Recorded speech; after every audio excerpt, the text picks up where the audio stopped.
Mesdames et messieurs, merci de votre fidélité à votre télévision régionale Prestige TV. Le rendez-vous de l'information concernant les faits marquants de la semaine au Sénégal et à l'étranger. Prestige TV y revient pour vous mettre au diapason de ce qui faisait l'essentiel de l'actualité au courant de cette semaine. Et nous démarrons par la journée mondiale des albinos qui a été célébrée le lundi par l'association nationale des albinos du Sénégal, ANAS. À cette occasion, Ahmadou Bamba Diop, le président de cette association, a saisi l'occasion, bien sûr, pour rappeler aux autorités que les albinos ont aussi droit à l'intégration dans le tissu socio-économique du pays. Le voici au micro de Ramatoulaye Cissé et Chefal. L'Association nationale des albinos du Sénégal, ANAS, créée le 14 mai 1997, a toujours eu comme objectif principal de lutter pour la dignité et le bien-être des personnes albinos. Pour cela, l'ANAS effectuait plusieurs opérations permettant de garder ces principes. Cette année, l'ANAS, dans le même objet, a lancé une campagne de sensibilisation avec ses partenaires sur 4 régions du Sénégal, partant sur la prévention des maladies, mais surtout du cancer de la peau. L'ANAS a œuvré et continuera d'œuvrer pour la lutte contre l'exclusion sociale que subissent les enfants albinos au Sénégal et dans la sous-région. Notre champ d'action et nos projets sont très larges et nous espérons qu'avec ce beau geste fait par les Nations Unies, nous parviendrons à l'avancement et à l'intégration des jeunes albinos dans tous les domaines, contribuant à l'économie et au développement du pays. Nous sommes albinos, oui, mais pas des personnes inutiles à la société. Non plus des choses qui ne servent qu'à des sacrifices malsains et autres. À cela nous disons non à la discrimination, non au sacrifice des albinos, non aux injustices sociales, non au massacre et assassinat des albinos, non à la mutilation des organes d'albinos, non à la mendicité, au mauvais traitement, non aux mythes et croyances absurdes sur la personne des albinos. La base aérienne de Thiès porte désormais le nom du général Joseph Louis Tavares de Souza, ancien SEMGA de 1984 à 1988. Le général Cheikh Wade, chef d'état-major général des armées, a présidé la cérémonie sous la présence des autorités civiles et militaires. Il revient ici sur le parcours remarquable du parrain au sein de l'armée sénégalaise. Cheikh Wade est au micro de Moussa Mbaye. En fait, la journée d'aujourd'hui est très importante pour les armées. Il s'agit non seulement de sacrifier à une belle tradition militaire bien ancrée, mais surtout de marquer un devoir de mémoire et de reconnaissance. La cérémonie qui nous réunit ce matin permet donc d'honorer un homme exceptionnel, un des chefs les plus emblématiques des armées sénégalaises.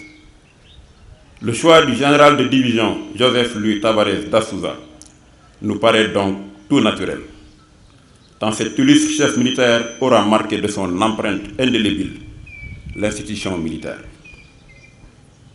Rappeler la carrière du général da Souza, c'est un peu retracer la vie de nos armées dans ses plus jeunes âges, dans les périodes exaltantes de leur montée en puissance, dont il a été un acteur majeur.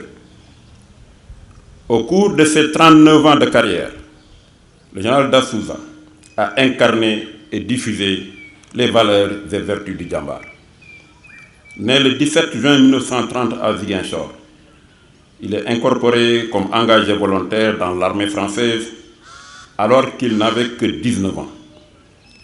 Dès son arrivée en France, il s'est vite fait distinguer parmi ses camarades du 7e régiment des tirailleurs sénégalais, 7e RTS, par son courage et son dévouement de l'action qui l'ont mené, entre autres, en Algérie, au Maroc et en Indochine. Le camp militaire de Thiès, qui portera désormais le nom du général Dassouza, est un lieu chargé d'histoire dans le dispositif des armées sénégalaises. C'est un creuset de formation, d'entraînement et de préparation opérationnelle de nos troupes. Comme l'a rappelé tout à l'heure le colonel commandant la zone militaire numéro 7, c'est un camp qui abrite plusieurs sites et écoles de formation et des unités d'élite des armées. Ces dernières années, ce camp a fait l'objet d'investissements conséquents ayant permis de moderniser les infrastructures d'accueil, de travail et de logement des personnels.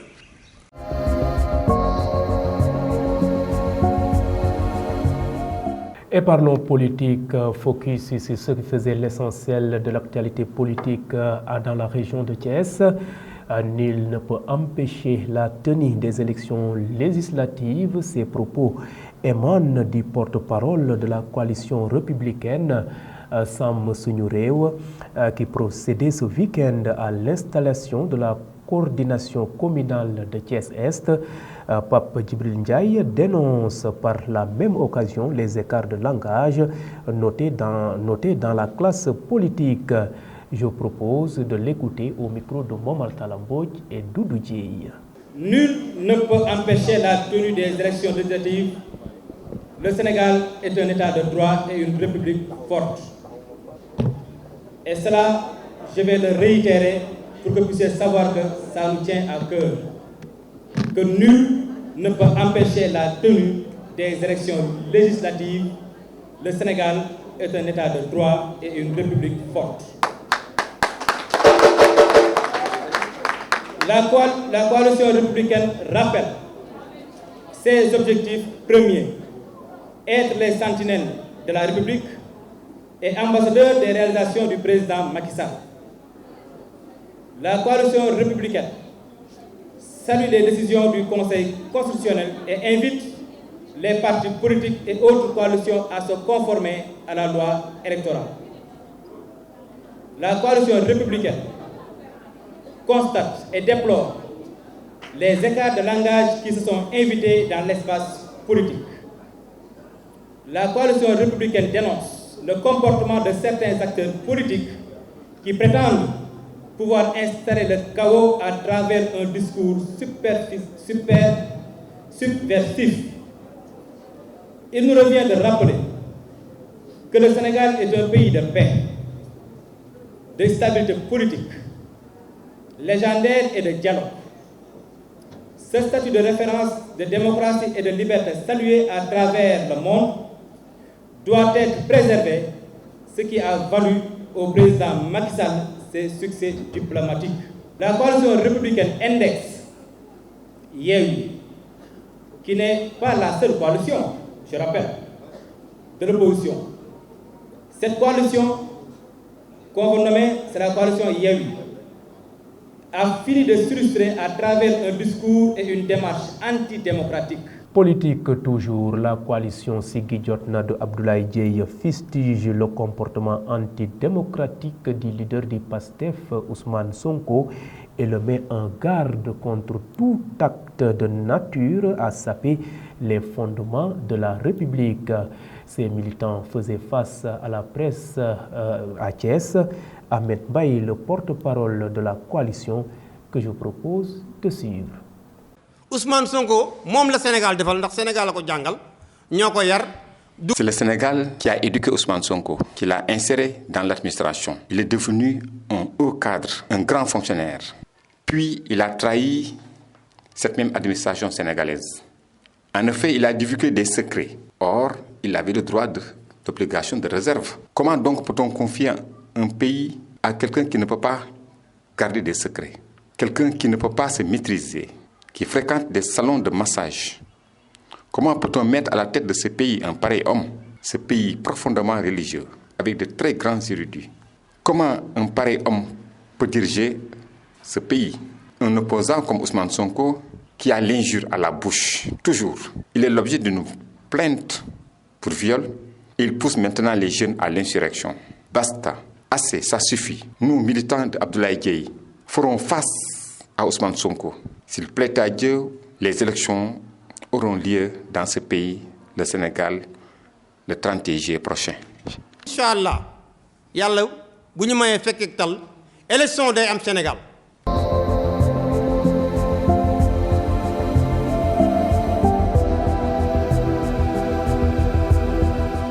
Et à présent, parlons société. L'hivernage est de retour avec les premières pluies enregistrées ce mercredi à Thiès, suffisant pour réveiller la crainte des inondations des populations.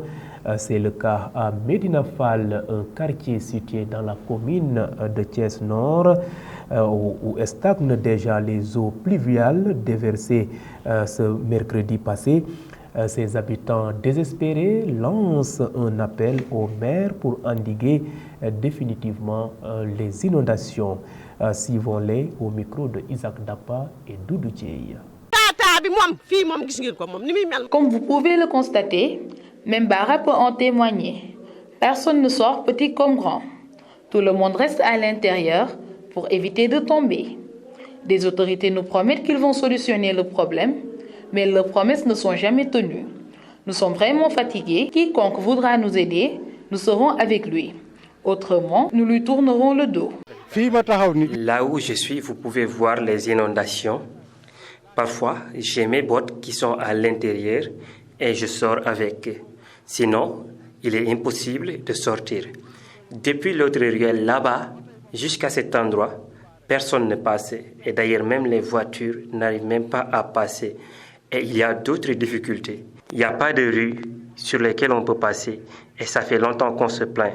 Et vous pouvez voir, même là où je suis, j'ai mis des briques devant ma porte. Sinon, l'eau rentrera dedans. Si on avait au moins un camion de gravier, ça diminuerait l'eau. Ou qu'on nous aide avec des canalisations pour évacuer l'eau. Mais nous avons beaucoup de peine à avoir même un camion de gravier. Du coup, nous restons dans nos maisons pour envoyer nos jeunes garçons au marché ou les envoyer chercher du bois. C'est notre routine parce que l'eau nous arrive parfois à la taille. Société toujours sur ordre du maire de la ville de Thiès, les forces de l'ordre ont déguerpi les commerçants qui occupaient les allées et le rond-point Diakhao. L'objectif est de rendre fluide la mobilité au sein du marché. Pour rappel, le marché central est le plus fréquenté de la ville. Mambiram Sissé et Doudou Dieye y ont effectué un tour. Les commerçants ou bien les vendeurs ont exprimé leur colère. Nous les suivons. On sait que la route, ce n'est pas fait pour vendre, mais on n'a pas le choix, car même notre sécurité est en jeu. Mais à Thiès, il n'y a pas de marché aux poissons. Il n'y a que des centres commerciaux et c'est cher. 100 000, 200 000, on n'a pas ce prix. On ne veut pas faire du n'importe quoi. Tout ce qu'on veut, c'est travailler. On est fatigué. On est entre l'enclume et le marteau. On n'a que ce marché pour subvenir aux besoins de la famille. Les autorités et les forces de l'ordre sont là depuis ce matin et elles ne repartent que le soir. Nous, on a peur de mettre notre marchandise. Car si on les met, on va tout détruire. Tout ce qu'on veut, c'est qu'on nous construise un marché aux poissons pour nous. Nous, on ne sait pas pourquoi ce déguerpissement. Le préfet est venu avec d'autres autorités.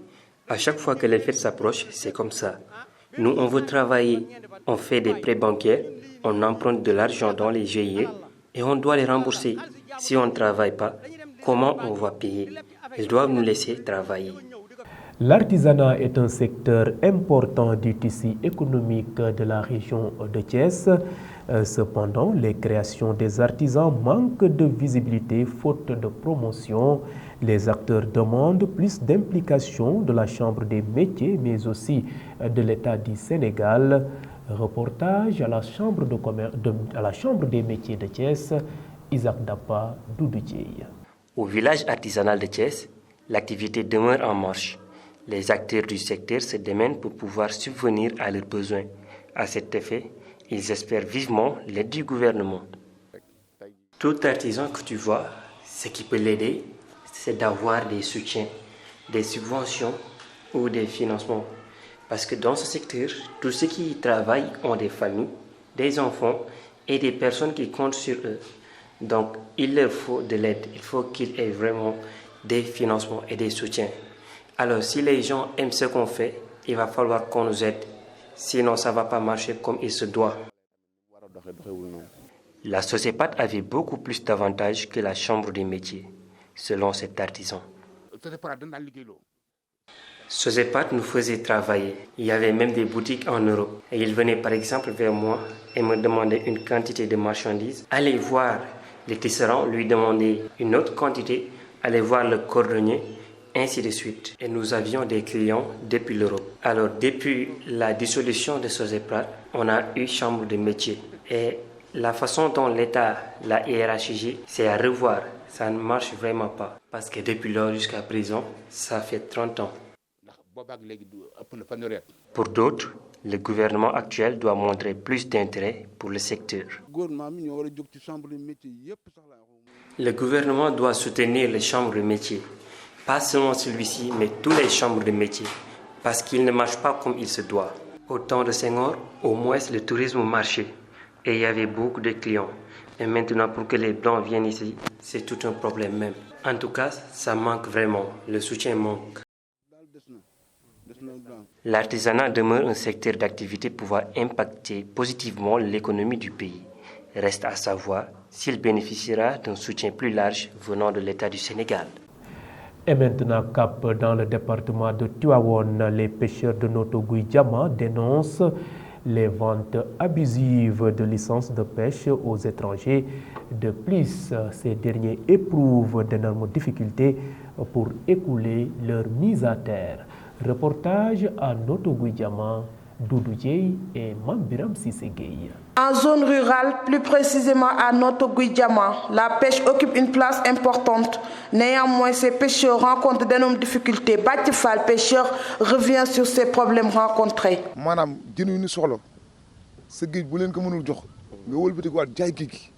Si la mer ne peut pas fournir du poisson à tes pêcheurs, tes ressortissants, et si la même mer est entre les mains d'autres nationalités, cela pose problème.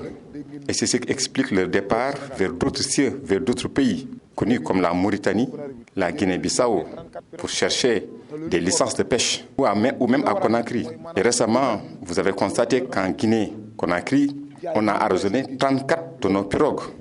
Le motif de tout cela, c'est la non-accessibilité à la mer. Le gouvernement doit cesser de brader nos eaux. Nous, pêcheurs, souhaitons que tout cela s'arrête. L'Ampefal met l'accent sur la solution qui réside sur l'arrêt des licences de pêche qu'on livre aux bateaux industriels.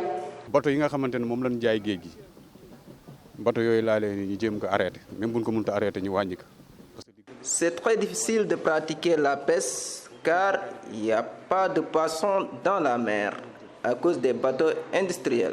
Nous, on est obligés de camper ici pour avoir des poissons. La solution dans tout ça, c'est d'arrêter les licences de pêche qu'on livre aux grands bateaux car ça nous empêche d'avoir des poissons. Selon Moustapha Diouf, pour faire face à cette situation, les pêcheurs essayent de se regrouper autour des groupements ou GIE. Notre premier problème ici, c'est l'accessibilité de notre lieu de pêche, notre lieu de travail. Il nous faut des pistes accessibles où nous pouvons écouler nos marchandises, nos produits. Nous avons ici des bâches, des tentes que vous apercevez là. La seule sécurité qu'il y a ici, c'est nous qui l'avons assurée. Et c'est ce qui a encouragé les gens à venir ici. À la croire, la localité de Noto Gouye-Diama renferme une biodiversité au niveau de sa pêche. Restons toujours dans la zone des Niayes, plus précisément à Noto Gouye-Diama. L'autosuffisance alimentaire demeure une problématique majeure au Sénégal. En dépit des objectifs fixés par le gouvernement pour booster le secteur agricole, les productions stagnent. Les acteurs se plaignent du manque de soutien de l'État. Je vous propose la réaction de producteurs maraîchers de Noto Gouye-Diama dans les Niayes, propos recueillis par Isaac Dapa et Doudou Dieye. Le soutien que l'État accorde n'atteint pas les plus nécessités parce que la subvention qu'il remet au ministre Ce dernier la donne aux soi-disant cultivateurs. Nous ne recevons rien. En plus, les autorités auprès du gouvernement diminuent les subventions et se les partagent. Il faut que l'État donne les subventions et les responsabilités aux personnes qui connaissent les champs, aux personnes qui ont les compétences, pas à ceux qui sont dans le bureau ou à Dakar. Si vraiment nous sommes aidés, le pays avancerait mieux. Il peut nous aider avec des forages pour l'eau, parce que l'eau, ça pose vraiment de problèmes ici, là où nous sommes. Il peut aussi procéder à la diminution des prix des engrais. L'État doit faire un accord avec nous et nous fixe un prix raisonnable. Sinon, nous allons cultiver sans pouvoir vendre. Et cultiver sans vendre n'arrange aucun cultivateur. Et nous quittons la zone des Niayes pour faire cap à Ngaye Mékhé, considéré comme le berceau de l'artisanat sénégalais. Ngaye Mékhé, où de braves dames s'adonnent à la confection des habits appelés communément Yérengaye afin de subvenir à leurs besoins. Seulement, elles éprouvent d'énormes difficultés pour les vendre. Ainsi, elle lance un cri de cœur aux autorités pour les aider à vendre plus facilement leurs produits et aussi avoir des partenaires. Reportage à Ngaye Mékhé, Fatou Fall Gueye et Moussa Mbaye. Ngaye Mékhé, localité située dans le département de Tivaouane, cette zone du Cayor est considérée comme le berceau de l'artisanat sénégalais. Dans cette localité, de braves dames consacrent leur quotidien à la confection d'habits pour subvenir à leurs besoins. Selon Seyne Boumar, le commerce de ces habits marche très bien car elles arrivent à faire des économies. Les prix ne sont pas fixes. Il y en a pour 10 000 francs, 11 000 et même 25 000 francs. Chaque habit a son prix. Nous remercions notre maire Maguette Wade, car si tout le monde était comme lui, le Sénégal serait en avant. De même que notre présidente Sokhna Kodou Fall. Malgré le commerce florissant noté à Ngaye Mékhé, la clientèle se fait rare depuis l'apparition de la Covid-19.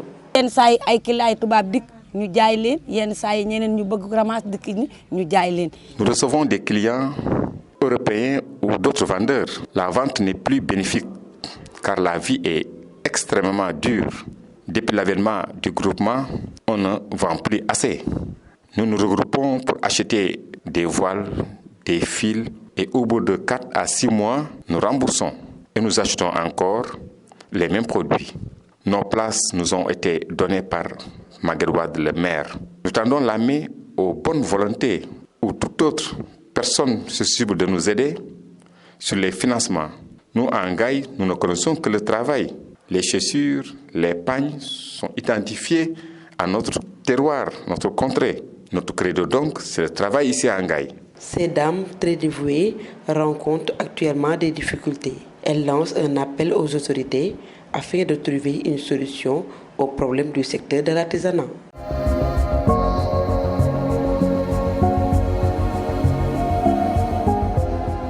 Et maintenant, jetons un regard sur ce qui faisait l'essentiel de l'actualité nationale au courant de cette semaine. Arrestation de Ousmane Kabiline Diatta à Dakar, le procureur de la République annonce l'ouverture d'une information judiciaire.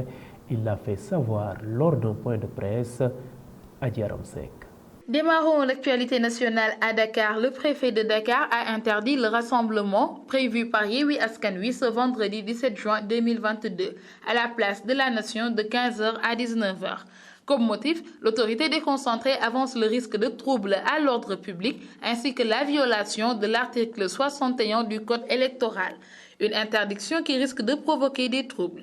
Barthélémy Dias, maire de Dakar et ses camarades de Yewwi avaient soutenu mordicus qu'ils tiendront le rassemblement avec ou sans l'accord du préfet de Dakar. Parlons à présent de l'arrestation d'Ousmane Kabiline Diatta à Dakar.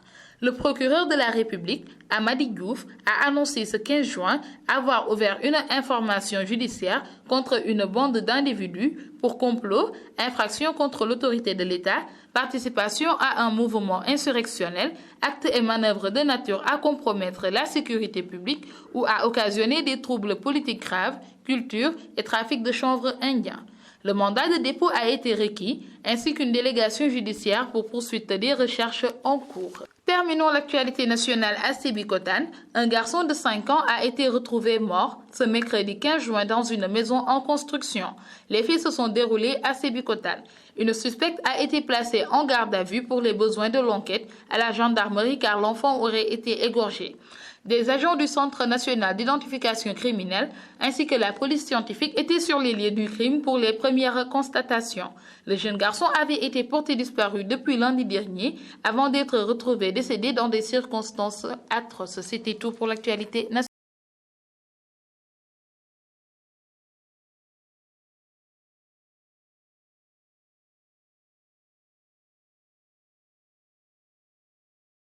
Et sur l'international au Niger, 8 gendarmes tués dans la nuit du mardi 14 juin lors d'une attaque terroriste dans la localité de Waroua. L'actualité internationale au courant de cette semaine porte la signature de Ramatoulaye Sissé. Démarrons l'actualité internationale au Niger. 8 gendarmes ont été tués mardi 14 juin au cours d'une attaque terroriste à Waraou, une localité située dans le département de Goutei, près du Burkina, a indiqué le gouvernement nigérien. 33 personnes s'en sont sorties avec des blessures selon le ministère. Cette attaque a visé des éléments de la gendarmerie en mission de sécurisation des villages environnants de Waraou, situés non loin du Burkina. Le vol censé transporter des migrants du Royaume-Uni vers le Rwanda est annulé. C'était annoncé à grand bruit par le gouvernement britannique.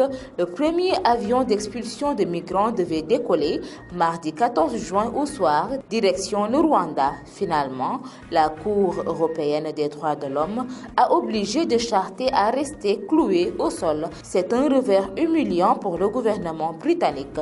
Malgré sa détermination à expulser des migrants vers le Rwanda pour dissuader des arrivées illégales au Royaume-Uni. Au Burkina Faso, 3 jours de deuil national ont été décrétés en soutien aux victimes de l'attaque de Seitenga dans l'est du pays. Samedi après-midi, les habitants ont subi un assaut meurtrier d'hommes armés. Il y avait 79 victimes selon le dernier bilan des autorités. Mesdames et messieurs, c'en est tout pour l'actualité internationale.